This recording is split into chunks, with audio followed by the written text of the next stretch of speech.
I will be restoring one of the oldest outdoor murals in DC done by Latinos, which depicts a lot of the immigration movement of the late 70s, early 80s. You know, every city has story, you know, and culturally, and I think artistically, and I think it's important to preserve that, especially that this mural has been in this community for such a long time.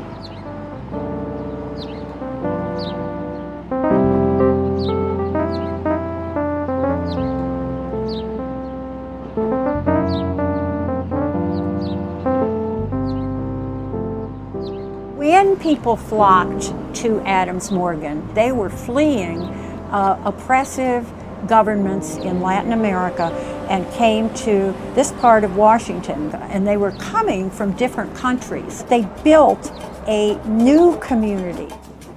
It's happy, there are festivals, there is literally dancing in the street, but if you look at the upper right, you see the table with people playing Monopoly. It represents developers in the neighborhood at that time.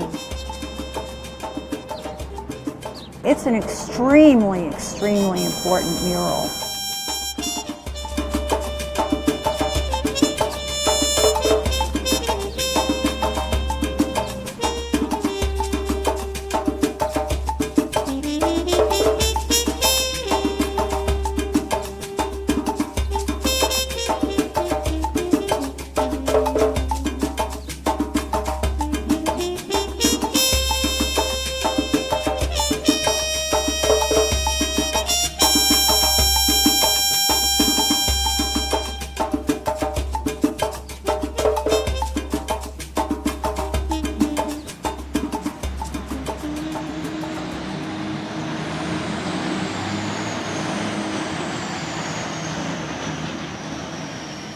I came to Washington in '73.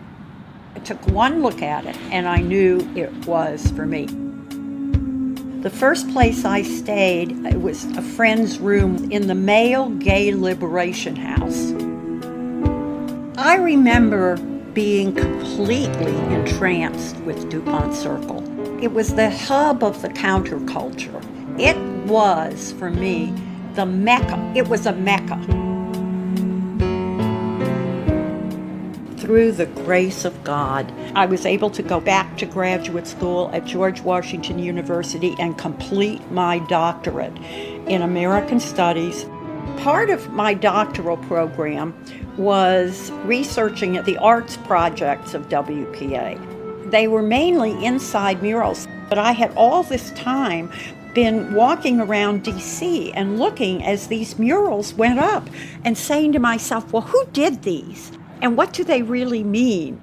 And it came to me like a flash of lightning that I was going to document the public murals of Washington, D.C. Well, I'm here with Perry Frank. She is the founder of the DC Murals Project, Spectacle and Story. For Dr. Perry Frank, murals have been a passion and a study for the past 20 years.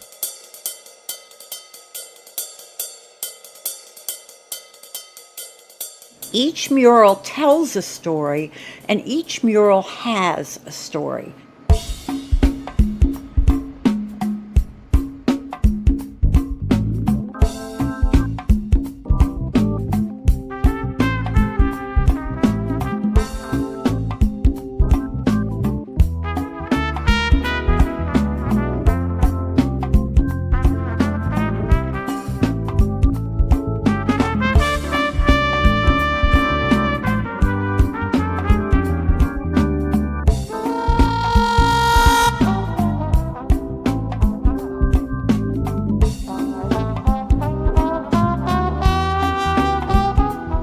DC is a city of neighborhoods, and it is a city that has evolved its own great culture apart from the federal culture, and people don't really understand that. A lot of the great murals will show the Washington Monument or the Capitol, but it's always little and way in back.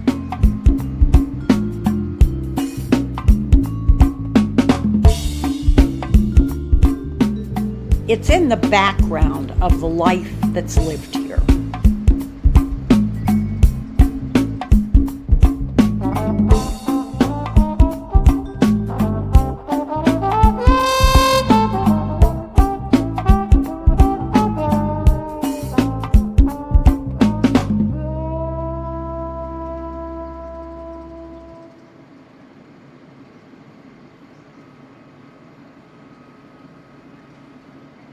There is a great deal of difficulty right now and lack of consensus about who owns the murals, what can be done to the murals once they're up, or at least how can they be documented so that we don't lose this whole piece of urban history.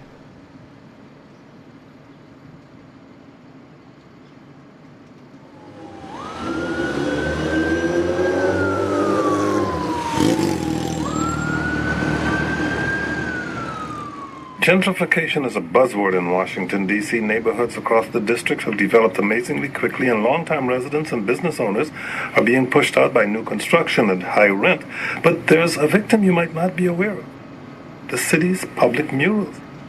Some of Washington's most popular works, which celebrate D.C.'s history, culture, and diversity, have been knocked down to make way for new buildings.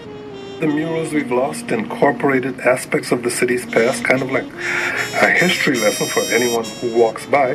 What is lost when a cultural touchstone like that is covered up or torn down because of something like an apartment building? Project director of DC Murals, which aims to document and study the public murals of Washington, D.C., Perry Frank joins us in studio. Can something be done differently, Perry Frank, so that these artworks are not destroyed, or